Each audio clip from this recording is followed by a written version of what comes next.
Hello प्यारे बच्चों, कैसे हैं आप लोग? भाइयों बहुत अच्छे होंगे और आप लोगों ने बहुत अच्छे से पीछे के क्लासेस को पढ़ा होगा। बहुत लंबे समय के बाद आज आप लोगों से मुलाकात हो रही है और बहुत अच्छा लग रहा है कि हम फिर से सारी चीज़ें कंटिन्यू करने वाले हैं।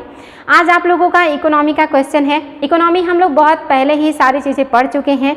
पूरा प्लेलिस्ट आप लोगों के पास है। हर एक टॉपिक को बहुत ही विस्तार पूर्वक वहाँ पे क्लियर किया गया है और उसी से संबंधित आपके लिए क्वेश्चन है और ये क्वेश्चन भी आपके लिए टॉपिक वाइज होंगे। एक एक चैप्टर से आपको क्वेश्चन मिलेंगे और जो भी क्वेश्चन रहेंगे वो एक ही चैप्टर के रहेंगे, यानी कि आज के क्लास के जितने भी क्वेश्चन होंगे आपके इकोनॉमी के पहले चैप्टर अर्थव्यवस्था एवं अर्थशास्त्र से रहेंगे और आपका जो कल का क्लास होगा वो भी इसी से होगा। यानी कि एक चैप्टर से जितने भी क्वेश्चन अभी तक बने हैं और जो भी आगे बनने की संभावनाएं हैं वो सारे क्वेश्चन आप लोगों को करवाए जाएंगे, जो आप लोग बहुत आसानी से सॉल्व कर सकते हैं अगर आपने बहुत ही अच्छे से पीछे के क्लासेस को डिटेल में देखा है तो। और ये क्वेश्चन आपके आईएएस से लेकर के वनडे एग्जाम्स, हर एग्ज़ाम के लिए बहुत इंपॉर्टेंट है। इसको सॉल्व करने के बाद आप किसी भी एग्ज़ाम में बहुत आसानी से इकोनॉमी के क्वेश्चन को सॉल्व कर सकते हैं। तो आज का जो आपका इकोनॉमी है ये आपके इकोनॉमी का पहला चैप्टर है और इसी तरह से हम हर चैप्टर को वन बाय वन करके बहुत ही विस्तार पूर्वक डिस्कस करेंगे और पीछे जो भी चीज़ें आपको डिटेल में पढ़ाई गई हैं उसे साथ ही साथ रिकॉल भी करेंगे ताकि वो सारी चीज़ें आपका रिविज़न भी हो जाए। अगर आपने डिटेल क्लास नहीं देखा है तो भी आपको क्वेश्चन जो है सॉल्व करने के बाद अच्छा लगेगा और अगर आपने देखा है तो सॉल्व करके बहुत अच्छा लगेगा। तो चलिए आज की क्लास की शुरुआत करते हैं और आज जो आपका पहला क्वेश्चन है ये है, निम्न में से कौन सा भारतीय अर्थव्यवस्था का प्रमुख लक्षण है? इनमें से कौन सा लक्षण है जो भारतीय अर्थव्यवस्था का है? और वेरी इजी क्वेश्चन है, क्या भारतीय अर्थव्यवस्था पूंजीवादी अर्थव्यवस्था है या भारतीय अर्थव्यवस्था समाजवादी अर्थव्यवस्था है या भारतीय अर्थव्यवस्था मिश्रित अर्थव्यवस्था है? जो या आपका चौथा ऑप्शन है इनमें से कोई नहीं। तो ये क्वेश्चन आपके लिए बहुत आसान है और ये एग्जाम में बार बार पूछे भी जाते हैं। हालांकि इस क्वेश्चन में कोई दम नहीं है क्योंकि ये सबसे इजीएस्ट क्वेश्चन है इकोनॉमी का। आपको बताना है भारत की अर्थव्यवस्था कैसी है और आपको पता होगा, बहुत आसान है कि भारत की अर्थव्यवस्था पूंजीवादी नहीं है और भारत की अर्थव्यवस्था समाजवादी भी नहीं है। तो भारत की जो अर्थव्यवस्था है वो कैसी है? ये मिश्रित अर्थव्यवस्था है। Very very easy and important question. Bharat की अर्थव्यवस्था मिश्रित अर्थव्यवस्था है, ना ये पूंजीवादी है और ना ही ये समाजवादी है। हमने डिटेल क्लास में पढ़ा भी था पूंजीवादी अर्थव्यवस्था किसे कहते हैं और समाजवादी अर्थव्यवस्था किसे कहते हैं। तो पूंजीवादी अर्थव्यवस्था ऐसी अर्थव्यवस्था जिसमें जो अर्थव्यवस्था है वो उद्यम जो वर्ग के लोग होते हैं, यानी कि पूंजीपति वर्ग के लोग होते हैं या कहिए बिजनेसमैन होते हैं, उनके हाथ में होता है। वही डिसाइड करते हैं कि उत्पादन किस चीज़ का होगा, उत्पादन कितनी मात्रा में होगा, उत्पादन किस कीमत पे बिकेगा। और पूंजीवादी अर्थव्यवस्था में उपभोक्ताओं के पसंद को ध्यान रखा जाता है, क्योंकि अगर उपभोक्ताओं के पसंद से उत्पादन होता है तो उसका डिमांड होता है और जब डिमांड होता है तो कीमतें अच्छी मिलती हैं। तो वहाँ पे उत्पादन उपभोक्ता के पसंद से होता है और पूंजीवादी अर्थव्यवस्था में सरकार का हस्तक्षेप नहीं होता है या सरकार का हस्तक्षेप ना के बराबर होता है। और पूंजीवादी अर्थव्यवस्था वाले देशों में सबसे महत्वपूर्ण अमेरिका है और साथ ही बहुत सारी यूरोपीय कंट्रीज। आप बात करेंगे समाजवादी की, तो समाजवादी में आप जानते हैं जो रिसोर्सेज होते हैं, संसाधन होते हैं, वो ज़्यादातर सरकार के हाथों में होते हैं और जो सरकार है उसी का ज़्यादा प्रभुत्व होता है। वो अपने हिसाब से सारी चीज़ों की व्यवस्था करती है, उत्पादन भी वही करती है, कीमतें भी वही निर्धारित करती हैं। लेकिन यहाँ पे उपभोक्ताओं की पसंद नापसंद को ध्यान नहीं रखा जाता है, बल्कि यहाँ पे लोगों की ज़रूरतों को पूरा करने का प्रयास किया जाता है। इसको समाजवादी व्यवस्था कहते हैं और भारत में ये दोनों क्वालिटी पाई जाती है, समाजवादी की भी और पूंजीवादी व्यवस्था की, दोनों की। इसलिए हमारा जो देश है यहाँ की अर्थव्यवस्था मिश्रित अर्थव्यवस्था है। ये बहुत ही इंपॉर्टेंट है और आसान है। हमने इसके बारे में पहले ही डिटेल क्लास में बहुत अच्छे से पढ़ा है। आपका जो नेक्स्ट क्वेश्चन है ये है, भारत में मिश्रित अर्थव्यवस्था का अर्थ है। भारत में मिश्रित अर्थव्यवस्था का क्या तात्पर्य है? किस आधार पे हम कहते हैं कि हमारे यहाँ मिश्रित अर्थव्यवस्था है? तो आपको बताना है बच्चों, क्या ये बृहद एवं कुटीर उद्योगों का सह अस्तित्व भारत में पाया जाता है, ये मिश्रित अर्थव्यवस्था का उदाहरण है? या आर्थिक विकास में विदेशों का सहयोग लिया जाता है, ये मिश्रित अर्थव्यवस्था का उदाहरण है? या सार्वजनिक तथा निजी क्षेत्र का सह अस्तित्व पाया जाता है और ये मिश्रित अर्थव्यवस्था का उदाहरण है? या आपका चौथा ऑप्शन है, इनमें से कोई ऐसा नहीं है जो भारत की मिश्रित अर्थव्यवस्था का जो अर्थ प्रकट कर रहा हो। तो ये भी आपके लिए काफ़ी आसान है। अगर आपने इकोनॉमी को थोड़ा भी पढ़ा है या समझा है तो आप बहुत आसानी से इसको सही कर सकते हैं। और इकोनॉमी एक छोटा और बहुत ही इंटरेस्टिंग सब्जेक्ट है। इकोनॉमी का अच्छा नॉलेज होगा तो आप अपने देश की अर्थव्यवस्था, बाजार की गतिविधियां हैं, जो चीज़ों का लेन देन है, विपणन है, ये सारी चीज़ें बहुत आसानी से समझ पाएंगे। तो फिलहाल तो आपके क्वेश्चन का आंसर आपको बताना है। और मिश्रित अर्थव्यवस्था का अर्थ क्या होता है, आई होप आंसर आपने ढूंढ लिया होगा।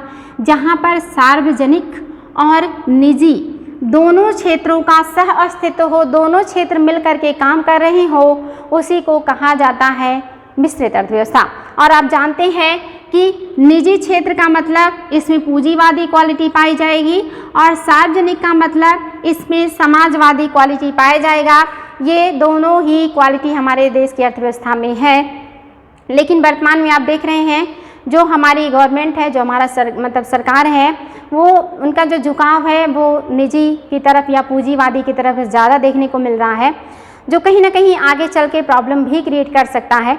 अगर आप एक जागरूक प्राणी हैं तो आप समझते हैं इस बात को कि जो सार्वजनिक चीज़ें होती हैं, जो सरकारी चीज़ें होती हैं, ये जो जनता है उसको आसानी से मुहैया हो जाती हैं, सस्ते में मुहैया हो जाती हैं और उनके लिए काफ़ी आसान होता है सारी चीज़ें प्राप्त करना। लेकिन जब ये सारी चीज़ें निजी क्षेत्र की हो जाती हैं तब ये काफ़ी महंगी हो जाती हैं और हर किसी की पहुंच में नहीं रहती। और भारत में जहाँ इतनी ज़्यादा जनसंख्या जो कि गरीबी रेखा के नीचे है, जहाँ पे आज भी बहुत ज़्यादा लोगों के पास अच्छी पूंजी नहीं है, उनके लिए हर चीज़ प्राइवेट या हर निजी क्षेत्र की सुविधाएं प्राप्त करना आसान नहीं होगा। तो जिस तरह से सरकार बहुत सारी चीज़ों को प्राइवेट कर रही है या निजी क्षेत्रों के हाथों में दे रही है, आगे चल करके भारत की गरीब जनता के लिए कहीं ना कहीं प्रॉब्लम क्रिएट करने वाला है। तो ये इतना ज़्यादा नहीं होना चाहिए, क्योंकि जो सार्वजनिक चीज़ें होती हैं वो सरकार की होती हैं और सरकार का मतलब है उसमें सभी लोगों की पूंजी लगी होती है, उसमें आम जनता के टैक्सेस होते हैं जिसको सरकार विनिवेश करके जो है निजी क्षेत्र को दे रही है, जो आगे चल करके काफ़ी महंगे हो सकते हैं। आगे चल करके जो लोग हैं उनको ये सुविधाएँ प्राप्त करने में कठिनाइयाँ हो सकती हैं। तो ये चीज़ें ज़्यादा नहीं होनी चाहिए। सरकार का जो झुकाव है ये निजी क्षेत्र की तरफ ज़्यादा नहीं होना चाहिए। सार्वजनिक क्षेत्र अगर मजबूत होगा, अच्छा होगा, तो ये हमारे देश की जनता के लिए काफ़ी बढ़िया होगा। तो आप जान रहे हैं सार्वजनिक और निजी क्षेत्र का सह अस्तित्व है, इसीलिए हमारा जो देश है यहाँ की अर्थव्यवस्था एक मिश्रित अर्थव्यवस्था है। नेक्स्ट जो है वो आपका भारत में नियोजित अर्थव्यवस्था आधारित है। भारत में जो नियोजित अर्थव्यवस्था है ये किस पर आधारित है? ये भी बहुत आसान है, इसमें भी कोई दम नहीं है, बहुत आसानी से सॉल्व कर सकते हैं। क्या गांधीवादी है या समाजवादी अर्थव्यवस्था है या पूंजीवादी अर्थव्यवस्था है या मिश्रित अर्थव्यवस्था है? तो मुझे नहीं लगता बच्चों आपको जरा सा भी दिक्कत होगा, क्योंकि पूंजीवादी नहीं है आप जानते हैं, समाजवादी भी है आप जानते हैं कि ये भी नहीं है। आपको पता है कि हमारे यहाँ अर्थव्यवस्था जो है ये मिश्रित है। और मिश्रित का क्या तात्पर्य है?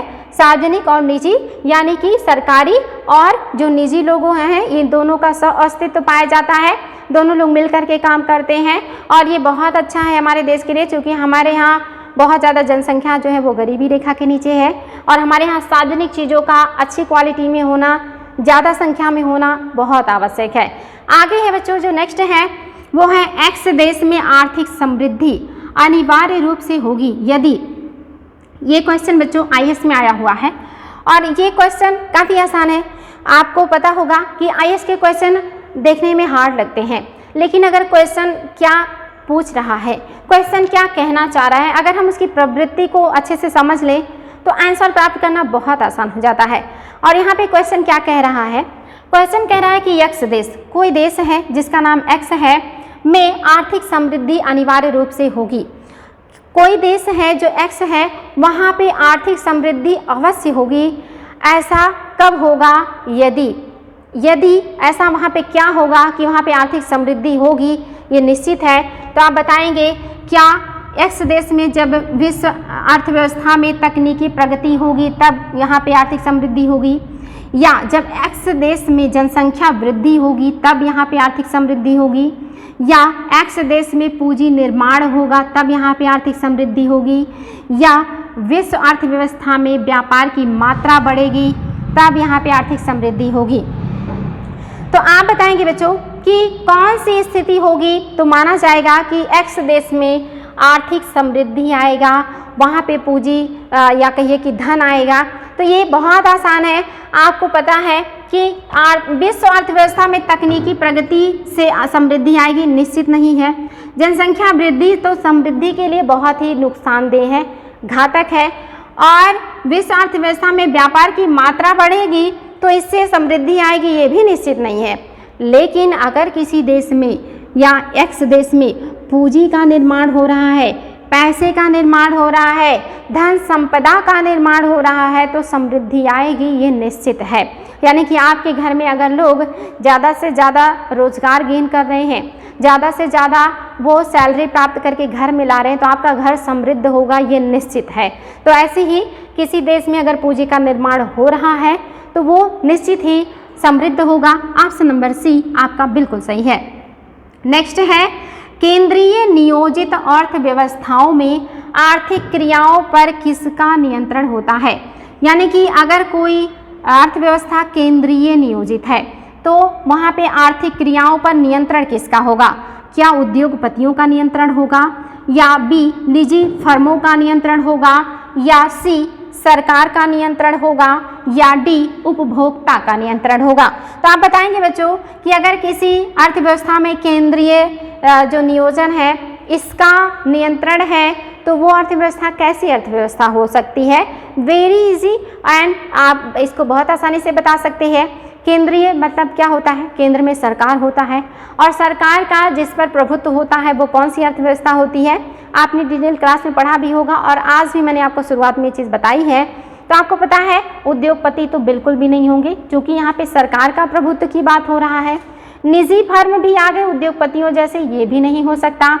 और यहाँ पे क्या कह रहा है? सरकार का, यानी कि केंद्रीय नियोजित अर्थव्यवस्था यानी कि समाजवादी अर्थव्यवस्था में सरकार का नियंत्रण होगा आर्थिक क्रियाओं पर, उपभोक्ता का भी नहीं होता। ऑप्शन नंबर सी आपका बिल्कुल करेक्ट है। नेक्स्ट है, देश की वृद्धि में कौन सा अनार्थिक तत्व है?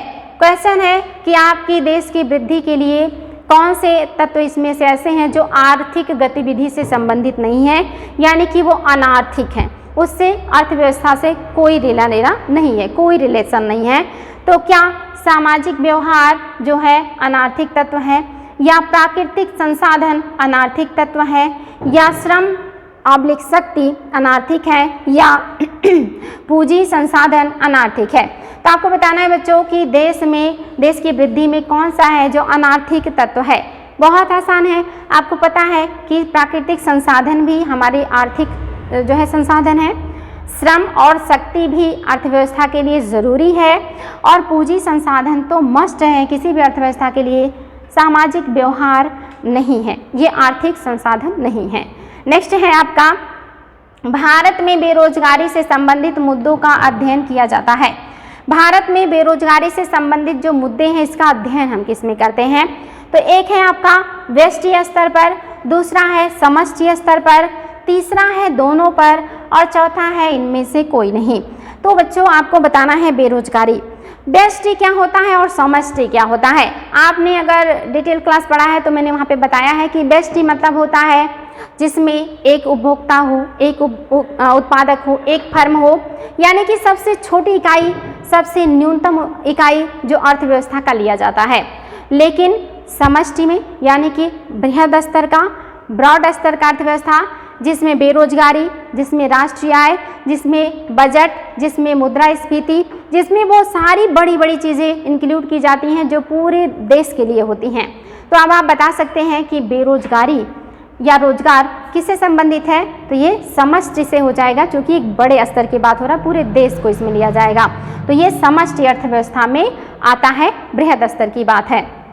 निम्न में से किस अर्थव्यवस्था में सरकार निर्णय निर्माण प्रक्रिया में हस्तक्षेप नहीं करती? कौन सी ऐसी अर्थव्यवस्था है जिसमें सरकार का हस्तक्षेप नहीं होता अर्थव्यवस्था में अगर कोई निर्णय निर्माण किया जा रहा है? तो वेरी इजी है बच्चों, मैंने पहले ही आपको एक्सप्लेन किया है और पहले भी आपको ये सारी चीज़ें बताई जा चुकी हैं। क्या ये बाजार आधारित अर्थव्यवस्था होगा जहाँ पे सरकार का हस्तक्षेप नहीं होगा, या ये केंद्रीय नियोजित अर्थव्यवस्था होगा जहाँ पे सरकार का हस्तक्षेप नहीं होगा, या ये मिश्रित अर्थव्यवस्था होगा जहाँ पे सरकार का हस्तक्षेप नहीं होगा, या डी सभी जिसमें सरकार का हस्तक्षेप नहीं है। तो आप जानते हैं पूंजीवादी में सरकार का कोई हस्तक्षेप नहीं होता, समाजवादी में पूरी तरह से निर्णय लगभग सरकार लेता है, और मिश्रित में दोनों का मिला जुला सह अस्तित्व होता है। तो बहुत आसानी से आप आंसर को प्राप्त कर सकते थे। पूंजीवादी को ही हम बाजार अर्थव्यवस्था के रूप में जानते हैं, बाजार आधारित अर्थव्यवस्था इसको कहते हैं, इसलिए आपका ऑप्शन नंबर ए बिल्कुल सही होगा। नेक्स्ट है बच्चों, मिश्रित अर्थव्यवस्था का अर्थ है, वेरी इजी क्वेश्चन, मिश्रित अर्थव्यवस्था का क्या अर्थ है। अब इसमें तो मुझे आपको बिल्कुल कुछ कहना ही नहीं है, आप बहुत आसानी से आंसर प्राप्त कर सकते हैं।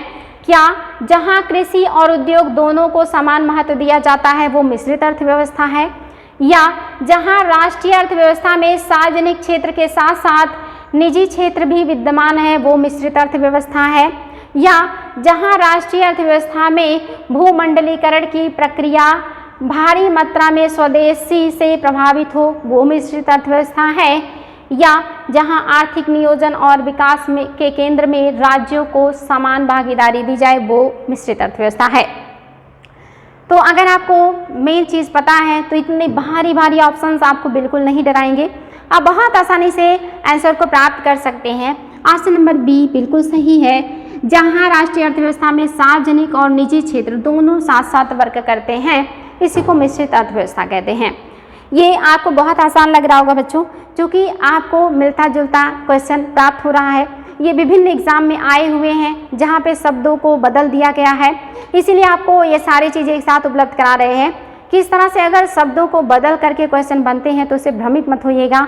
आंसर अगर आपको पता है, आपका कॉन्सेप्ट क्लियर है तो क्वेश्चन कैसा भी आए आप बहुत आसानी से सॉल्व कर सकते हैं, और ये क्वेश्चंस विभिन्न एग्जाम में बार बार पूछे गए हैं, इसीलिए आपको हम इसका एक दिखा रहे हैं कि इस तरह से क्वेश्चन बनते हैं। कल की क्लास में आपके लिए और भी बेहतरीन क्वेश्चन होंगे जिसको आपको और भी ज़्यादा दिमाग लगा के सॉल्व करना है, तो उसको सॉल्व करने से पहले डिटेल क्लास एक बार ज़रूर देख लीजिएगा, इससे आप बहुत कॉन्फिडेंट तरीके से आप उस क्लास में सारे क्वेश्चन को सही कर पाएंगे। चलिए देख लेते हैं, निम्न में से कौन सा लक्षण भारतीय अर्थव्यवस्था का नहीं है। इनमें से कौन सा ऐसा लक्षण है जो हमारी अर्थव्यवस्था का नहीं है, यानी कि कोई एक है जो नहीं है और बाकी हमारी अर्थव्यवस्था के लक्षण हैं। तो पहला है श्रम की न्यून कार्य क्षमता, क्या हमारे यहाँ श्रम की न्यून कार्य क्षमता है। दूसरा, प्रति व्यक्ति कम आय, क्या हमारे देश में प्रति व्यक्ति कम आय है। तीसरा, पूंजी निर्माण की न्यून दर, क्या हमारे देश में पूंजी निर्माण का न्यून दर है। या प्राकृतिक संसाधनों की कमी यानी कि हमारे यहाँ प्राकृतिक संसाधनों की कमी है। तो आप बताएंगे बच्चों कि हमारी अर्थव्यवस्था की इसमें से कौन सी है जो विशेषता नहीं है, और ये भी बहुत आसान है। चलिए एक एक करके एलिमिनेट करते हैं, आसानी से आप प्राप्त कर सकते हैं आंसर। आप जानते हैं हमारे यहाँ पूंजी निर्माण की न्यून दर है, बहुत कम दर से हमारे यहाँ पूंजी निर्माण होता है, तभी तो हम तेजी से ग्रोथ नहीं कर रहे हैं, यानी कि ये तो नहीं होगा, यानी कि ये हमारी अर्थव्यवस्था का लक्षण है, तो इसलिए नहीं पूछा है, ये नहीं होगा। प्रति व्यक्ति कम आय, ये भी सही है, हमारे यहाँ प्रति व्यक्ति आय जो है वो बहुत कम है, ये हमारी अर्थव्यवस्था का लक्षण है, लेकिन पूछा है कि कौन सा नहीं है। प्राकृतिक संसाधनों की कमी, क्या हमारे यहाँ प्राकृतिक संसाधनों की कमी है। चलिए इसको देख लेते हैं, श्रम की न्यून कार्य क्षमता, क्या हमारे यहाँ श्रम की न्यून कार्य क्षमता है। नहीं, भारत जैसे देश में युवाओं की कमी नहीं है, भारत जैसे देश में काम करने वालों की कमी नहीं है, तो यहाँ पे श्रम की न्यून क्षमता नहीं है, यानी कि ये भी नहीं होगा। और बहुत आसान क्वेश्चन था, हमारा जो देश है ये मेगा डाइवर्सिटी वाला देश है, यानी कि हमारे यहाँ प्राकृतिक संसाधनों की कमी नहीं है। हम बहुत लकी हैं बच्चों, पूरे विश्व में सबसे ज़्यादा कृषि योग्य लैंड भारत के पास है, और भारत विश्व के मेगा डाइवर्सिटी वाले देशों में से एक है, यानी कि हमारे यहाँ संसाधनों की कमी नहीं है, हमारे यहाँ प्राकृतिक संसाधन प्रचुर हैं, हमारे यहाँ युवाओं की संख्या प्रचुर है, यानी कि काम करने वालों की संख्या प्रचुर है, लेकिन फिर भी हम आज बहुत पीछे हैं। हमारे यहाँ आज भी बहुत ज़्यादा भुखमरी है, हम भुखमरी की सूचकांक में गंभीर लिस्ट में आते हैं। क्या कारण है कि हमारे यहाँ सब कुछ है, संसाधन है और जनसंख्या है, सब कुछ होते हुए भी हम अभी भी बहुत पीछे हैं। ये रीज़न आप जानते हैं कि हमारे यहाँ बेहतर तरीके से काम नहीं हो रहा है। छोटे स्तर से लेकर के बड़े स्तर तक भ्रष्टाचार, करप्शन और लोग अपनी ही जेब भरने में लगे रहते हैं। अगर ये सारे काम सही तरीके से किया जाए तो इस मेगा डाइवर्सिटी वाले देश में जो जनसंख्या है ये बेहतर काम करके बहुत बढ़िया आउटपुट ला सकती है। और चाइना जैसे देश में जहाँ पे प्राकृतिक संसाधन उतने नहीं हैं, लेकिन उन्होंने अपनी मानव पूंजी का बहुत अच्छा उपयोग किया है और वो आज बड़ी अर्थव्यवस्थाओं में आगे आ रहे हैं, अमेरिका और रूस जैसे देशों को टक्कर दे रहे हैं। तो क्या हम रूस जैसी स्थिति में नहीं आ सकते? हम रूस और चीन से भी आगे निकल सकते हैं, क्योंकि हमारे पास दोनों चीज़ें हैं जो विकास के लिए ज़रूरी होती हैं, एक मानव पूंजी और दूसरा प्राकृतिक संसाधन। और ये सारी चीज़ें हमारे पास हैं और हम बहुत अच्छा कर सकते हैं, आगे जा सकते हैं। ज़रूरत है जागरूकता की और ज़रूरत है बेहतर काम करने की और ज़रूरत है हमारे यहाँ के राजनेताओं में इच्छा शक्ति की और ईमानदारी की। तो ये बात है, हमारे यहाँ प्राकृतिक संसाधनों की कमी बिल्कुल भी नहीं है, क्योंकि हमारा देश एक मेगा डाइवर्सिटी वाला देश है। तो इसलिए आपका ऑप्शन नंबर ए बिल्कुल सही है कि भारतीय अर्थव्यवस्था के बारे में ये स्टेटमेंट सही नहीं है, बाकी सब सही है। हमारे यहाँ श्रम की न्यून कार्य क्षमता है, बिल्कुल सही है। यूज़ ही नहीं है, इतने लोग हैं फिर भी। पूंजी निर्माण की न्यून दर है, हमारे यहाँ प्रति व्यक्ति आय कम है, लेकिन प्राकृतिक संसाधनों की कमी नहीं है। नेक्स्ट है भारतीय अर्थव्यवस्था की विशेषताएं। इनमें से कौन कौन सी विशेषता है जो भारतीय अर्थव्यवस्था की है, आपको बताना है। क्या हमारे यहाँ कृषि की प्रधानता है? क्या भारतीय अर्थव्यवस्था कृषि प्रधान है? क्या हमारे यहाँ उद्योगों की प्रधानता है? क्या हमारे यहाँ न्यून प्रति व्यक्ति आय है? क्या हमारे यहाँ बृहद बेरोजगारी है? वेरी इजी क्वेश्चन है बच्चों। अगर आपने कभी इकोनॉमी नहीं भी पढ़ा है और आप एक सोचने वाले जागरूक प्राणी हैं, तो भी आप इस क्वेश्चन को बहुत आसानी से सॉल्व कर सकते हैं। आपको इन सारी चीज़ों को आप फेस कर रहे होंगे और आपको पता भी होगा। आपको पता हमारे यहाँ बृहद बेरोजगारी है, ये हमारे यहाँ की व्यवस्था है। बेरोजगारी की स्थिति तो इतनी खराब है कि आप समझ सकते हैं कि इस समय लाखों की संख्या में लोग सिर्फ यूपी में ही बेरोजगार हैं। इसके अलावा न्यूनतम प्रति व्यक्ति आय है हमारे यहाँ, बहुत कम आय है प्रति व्यक्ति आय हमारे यहाँ, ये भी हमारी विशेषता है। कृषि प्रधान देश है हमारा, प्राचीन काल से लेकर के आज तक भारत कृषि प्रधान देश है, लेकिन उद्योगों की प्रधानता नहीं है। आप समझ सकते हैं यूपी, बिहार जैसे इतने बड़े बड़े मैदानी बेल्ट के राज्यों में उद्योग धंधों का बहुत कम ही जो है देखने को मिलता है। चीनी मिल या ऐसी चीज़ें छोड़ दिया जाए तो कोई उद्योग धंधे हमारे राज्य में नहीं है, जबकि इतना बड़ा लैंड है, इतनी बड़ी जनसंख्या है, इतने सारे संसाधन है, लेकिन उद्योग नहीं है। तो उद्योगों की प्रधानता हमारे अर्थव्यवस्था में नहीं है। तो एलिमिनेट कर दीजिए दो को, दो इसमें भी है, ये भी नहीं होगा, दो इसमें है, ये भी नहीं होगा, दो इसमें है, ये भी नहीं होगा। ऑप्शन नंबर डी आपका बिल्कुल सही है। नेक्स्ट है भारतीय अर्थव्यवस्था वर्णित की जा सकती है। भारतीय अर्थव्यवस्था कैसे वर्णित की जा सकती है? क्या भारतीय अर्थव्यवस्था एक पिछड़ी एवं गतिहीन अर्थव्यवस्था है? क्या यह एक विकासशील अर्थव्यवस्था है? क्या यह एक अर्ध विकसित अर्थव्यवस्था है या यह एक विकसित अर्थव्यवस्था है? तो ये भी बिल्कुल भी सोचने वाला क्वेश्चन नहीं है कि भारत ना तो विकसित है और ना ही अर्ध विकसित है और ना ही अल्प विकसित है, बल्कि भारत एक विकासशील अर्थव्यवस्था है। हम विकास की तरफ बढ़ रहे हैं। नेक्स्ट है बंद अर्थव्यवस्था व अर्थव्यवस्था है। बंद अर्थव्यवस्था कौन सी अर्थव्यवस्था है? किसको हम बंद अर्थव्यवस्था कहते हैं?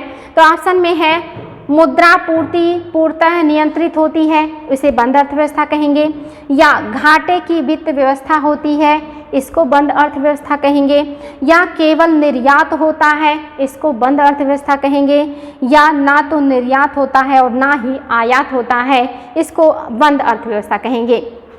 तो ये बहुत आसान है बच्चों, ये आ चुका है एग्ज़ाम में और इसीलिए आपको ये जानना ज़रूरी है कि बंद अर्थव्यवस्था का क्या मतलब है। बंद से ही पता चल रहा होगा, जब आप कोई चीज़ बंद कर देंगे तो वहाँ पे दोनों तरफ का आवागमन रुक जाएगा, यानी कि ना तो इधर से कोई चीज़ इधर को जाएगा और ना ही इधर से कोई चीज़ इधर को जाएगा, यानी कि ना आयात होगा और ना ही निर्यात होगा। और भारत इसका उदाहरण कब तक था? जब तक हमारे यहाँ LPG नहीं आया था। यानी कि ग्लोबलाइजेशन, लिबरलाइजेशन और प्राइवेटाइजेशन जब तक नहीं आया था, 1992 तक भारत ने अपने आप को लगभग बंद अर्थव्यवस्था की तरह रखा था। विश्व के अन्य देशों से हमने अपने आप को बहुत काट के रखा था। हमारे यहाँ विदेशी कंपनियों का आवागमन नहीं था, क्योंकि हम एक बहुत बड़ी कंपनी की गुलामी से आज़ाद हुए थे। बहुत गरीबी थी हमारे यहाँ, पूंजी की कमी थी, शिक्षा की कमी थी, स्वास्थ्य की कमी थी, हर चीज़ की कमी थी। और हमारे यहाँ के जो राजनेता हैं वो कहीं ना कहीं डरे हुए थे कि फिर से कोई बड़ी कंपनी आकर के हमारे पर अधिकार न कर ले, इसलिए लंबे समय तक हमने अपने आप को बंद करके रखा था। लेकिन 1992 में जब हमें IMF से पैसे लेने की ज़रूरत पड़ी और IMF ने हमारे सामने शर्त रखा कि आप अपने यहाँ लोकतंत्र लाइए, LPG लाइए, उसके बाद पैसे मिलेंगे, तो जाकर के हमने यहाँ अपने हल LPG लागू किया और फिर हमें IMF से पैसे मिले। उसके बाद भारत में विदेशी कंपनियों का आवागमन शुरू हो गया और इस तरह से हम बंद अर्थव्यवस्था से खुली अर्थव्यवस्था बन गए। तो वर्तमान में बात करेंगे तो लगभग सारी अर्थव्यवस्थाएं खुली अर्थव्यवस्थाएं हैं। बंद अर्थव्यवस्था का उदाहरण हमें देखने को नहीं मिलता है। अगर आप कह सकें तो एक तरीके से उत्तर कोरिया है, जो विश्व के सभी देशों के साथ अपना संपर्क नहीं रखता, लेकिन चीन के साथ वो भी आयात निर्यात करता है। तो वो पूरी तरह से बंद अर्थव्यवस्था नहीं है, लेकिन थोड़ा बहुत वो बंद अर्थव्यवस्था का उदाहरण हो सकता है। अन्यथा विश्व के सभी देश वर्तमान में खुली अर्थव्यवस्था के उदाहरण हैं, वो आयात निर्यात दोनों करते हैं। तो ऑप्शन नंबर आपका डी बिल्कुल सही हो जाएगा, जहाँ पे आयात और निर्यात दोनों नहीं होता। नेक्स्ट है प्राथमिक क्षेत्र में क्या शामिल नहीं है। क्या कृषि प्राथमिक क्षेत्र में शामिल नहीं है, या वानिकी प्राथमिक क्षेत्र में शामिल नहीं है, या जलापूर्ति प्राथमिक क्षेत्र में शामिल नहीं है, या खनन एवं उत्खनन प्राथमिक क्षेत्र में शामिल नहीं है। तो पहले तो बच्चों आपको ये पता होना चाहिए कि प्राथमिक क्षेत्र क्या है। वे उत्पादन या वे संसाधन जो हम प्रकृति से प्राप्त करते हैं, नेचर से डायरेक्ट प्राप्त करते हैं, वो हमारे प्राकृतिक संसाधन होते हैं या प्राथमिक संसाधन होते हैं, या उसे प्राथमिक क्षेत्र कहते हैं, या उसको कृषि क्षेत्र भी कहते हैं। जिसमें आपका कृषि आता है, आप मिट्टी से फसल प्राप्त करते हैं। जिसमें आपका वानिकी आता है, जहाँ पे आप पेड़ पौधों से फल फ्रूट, लकड़ियाँ और दूसरी चीज़ें प्राप्त करते हैं। इसमें आपका मत्स्यन आता है, जिसमें आप नदी, झील, तालाब और समुद्र से मछलियाँ प्राप्त करते हैं। इसमें आपका जो है खनन उत्खनन आता है, जो आप भूमि के अंदर से वो सारे नेचुरल रिसोर्सेज का उपयोग करते हैं जो नेचर ने बनाया है। इसमें ऐसे बहुत सारी चीज़ें आती हैं, इसमें डेयरीज आते हैं, नॉर्मल सी चीज़ें हैं, आप बहुत आसानी से समझ सकते हैं। जो हमें प्रकृति से डायरेक्ट प्राप्त हो, जो हमें प्राकृतिक रिसोर्स के रूप में प्राप्त हो, वो प्राथमिक क्षेत्र होता है। और आपका द्वितीय क्षेत्र में वो क्षेत्र जो इन्हीं प्राकृतिक चीज़ों का कच्चे माल के रूप में उपयोग करता है और एक नया स्वरूप प्रदान कर देता है, वो द्वितीय क्षेत्र होता है। तो आपको बताना है बच्चों, इसमें से कौन सा प्राथमिक क्षेत्र नहीं है। तो अब तो आपको क्लियर हो गया होगा कि कृषि है, क्योंकि ये प्राकृतिक है, हम मिट्टी से ये सारी चीज़ें प्राप्त कर लेते हैं। वानिकी, आप पेड़ पौधे लगा करके उससे बहुत सारी चीज़ें नेचुरली प्राप्त कर लेते हैं। और इसके अलावा खनन उत्खनन, आप ज़मीन की खुदाई करके वहाँ से कोयला, सोना, चांदी या बहुत सारी चीज़ें प्राप्त कर लेते हैं। लेकिन जलापूर्ति, पानी की आपूर्ति कहने का मतलब है कि जो पानी को फिल्टर किया जाता है और फिल्टर करने के बाद उसको जो है आपूर्ति की जाती है, उसको उपलब्ध कराया जाता है, ये आपका द्वितीय क्षेत्र में आ जाएगा। मैंने कहा द्वितीय क्षेत्र उसे कहते हैं जो प्राथमिक क्षेत्र के प्राकृतिक उत्पाद का उपयोग कच्चे माल के रूप में करते हैं और उसका स्वरूप बदल करके एक नया रूप दे देते हैं। जैसे पानी एक प्राकृतिक सोर्स है, उसको आप फिल्टर करके एक नया रूप प्रदान कर दे रहे हैं, उसमें आप मिनरल्स, उसमें आप दूसरी चीज़ें मिला करके आप उसको फिर सप्लाई कर रहे हैं, तो इसका स्वरूप आपने बदल दिया है, इसमें आपने कुछ और चीज़ें मिला दी हैं, उसका मूल्य आपने बढ़ा दिया है, तो ये आपका क्या हो गया है, द्वितीय क्षेत्र। तो आपका जलापूर्ति द्वितीय क्षेत्र में आएगा, प्राथमिक का नहीं है। नेक्स्ट है द्वितीय क्षेत्र में क्या शामिल नहीं है। तो आपको पता चल चुका है द्वितीय क्षेत्र किसे कहेंगे, जो इन प्राकृतिक संसाधनों का कच्चे माल के रूप में उपयोग करके नया रूप दे। क्या ये विद्युत आपूर्ति द्वितीय क्षेत्र में है, क्या निर्माण द्वितीय क्षेत्र में है, क्या विनिर्माण द्वितीय क्षेत्र में है, क्या गैस आपूर्ति द्वितीय क्षेत्र में है, या इनमें से ऐसा कोई नहीं है जो द्वितीय क्षेत्र में ना हो। तो आपको बताना है द्वितीय क्षेत्र में कौन नहीं है। तो मैंने आपको बताया कि जो प्राकृतिक चीज़ों का उपयोग करके अपना निर्माण करते हो, तो विद्युत आपूर्ति बिल्कुल द्वितीय क्षेत्र का है। आप पानी का उपयोग करके विद्युत का उत्पादन करते हैं, प्राकृतिक चीज़ का उपयोग करके एक नया चीज़ बना रहे हैं। आप सूर्य से अगर विद्युत बना रहे हैं तो भी प्राकृतिक चीज़ का उपयोग करके एक नया रूप दे रहे हैं। अगर आप कोयले से विद्युत उत्पादन कर रहे हैं तब भी आप प्राकृतिक रिसोर्स का उपयोग करके कच्चे माल के रूप में एक नया रूप दे रहे हैं, तो विद्युत आपूर्ति आपके द्वितीयक क्षेत्र में आएगा। इसके अलावा निर्माण कार्य में भवन, रोड, पुल, ये सारी चीज़ें जो होते हैं आपके विनिर्माण में आ जाते हैं, और विनिर्माण भी आपका द्वितीयक है, क्योंकि इसमें प्राकृतिक संसाधनों का ही जो है कच्चे माल के रूप में उपयोग करके द्वितीयक स्वरूप प्रदान किया जाता है, इसीलिए आपका निर्माण भी द्वितीयक में आएगा। और आपका विनिर्माण में आपका खाने पीने का सामान, आपका वस्त्र, ऐसी सारी चीज़ें जो फैक्ट्री के अंदर बनती हैं इन्हें विनिर्माण कहते हैं, ये भी आपके द्वितीयक क्षेत्र में आएंगे। क्योंकि वस्त्र बनाने के लिए कपास का उपयोग किया जाता है, भोजन बनाने के लिए अनाज का उपयोग किया जाता है, तो ये सारे द्वितीयक क्षेत्र में आएंगे जो प्राथमिक उत्पाद को कच्चे माल के रूप में उपयोग करके एक नया रूप प्रदान कर रहे हैं। गैस आपूर्ति भी द्वितीयक क्षेत्र में आएगा, क्योंकि बच्चों गैस प्राकृतिक रूप से हमें जमीन से मिलता है, लेकिन वो गैस निकालने के बाद हम एज इट इज़ उसका उपयोग नहीं करते, उसमें बहुत सारे गैसों का मिश्रण पाया जाता है, उसका फिल्टर किया जाता है, उसे रिफाइन किया जाता है, रिफाइन करने के बाद फिर उसका उपयोग किया जाता है। तो आप देखते हैं एलपीजी में ब्यूटेन और प्रोपेन होता है, उससे स्मेल आए जब वो लीकेज हो तो उसके लिए हम उसमें जो है मिलाते हैं मरकैप्टन, तो एक नया रूप दे दिया हमने, द्वितीयक क्षेत्र में आ गया। सीएनजी जिसमें मीथेन की मात्रा ज़्यादा होती है, तो इस तरह से हम प्राकृतिक गैस को निकालते हैं, फिल्टर करते हैं, अलग अलग भागों में बांट के एक नया रूप देते हैं और फिर उसको सप्लाई करते हैं, तो आपका द्वितीयक क्षेत्र में आएगा। तो ऑप्शन नंबर ई, इनमें से कोई ऐसा नहीं है जो द्वितीयक क्षेत्र का ना हो, ये सही हो जाएगा, यानी कि आपके सभी आपके द्वितीयक क्षेत्र के हैं। आई होप आपका द्वितीयक क्षेत्र और प्राथमिक क्षेत्र क्लियर हो गया होगा। अगर कोई डाउट होगा तो कल की क्लास में और भी अच्छे से क्लियर हो जाएगा, आपको प्रॉब्लम नहीं होगी। अगर आप चीज़ों को अच्छे से समझ रहे हैं, फील कर रहे हैं, तो एग्जाम में कैसा भी क्वेश्चन बनेगा बहुत आसानी से आप सही कर लेंगे। प्राथमिक क्षेत्र किसे कहते हैं, द्वितीयक क्षेत्र किसे कहते हैं, तृतीयक क्या है, चतुर्थक क्या है, पंचक क्या है, ये सारी चीज़ें क्लियर रखेंगे तो बहुत आसानी से आईएएस के एग्जाम हो या वनडे एग्जाम हो, आप बहुत आसानी से इसको सॉल्व करेंगे और आपको बोरियत भी नहीं लगेगा और कॉन्फिडेंस के साथ इसको आप करके आएंगे। आज की क्लास आपको अच्छी लगेगी क्योंकि आज पहला क्लास है और आज हमने बहुत बेसिक क्वेश्चन को डिस्कस किया है। कल की क्लास में हम थोड़े और हाई लेवल के क्वेश्चन लेंगे जो आपके लिए बहुत ही महत्वपूर्ण होंगे। तो कल की क्लास में बच्चों फिर मिलते हैं। आज के लिए इतना ही। Thank you.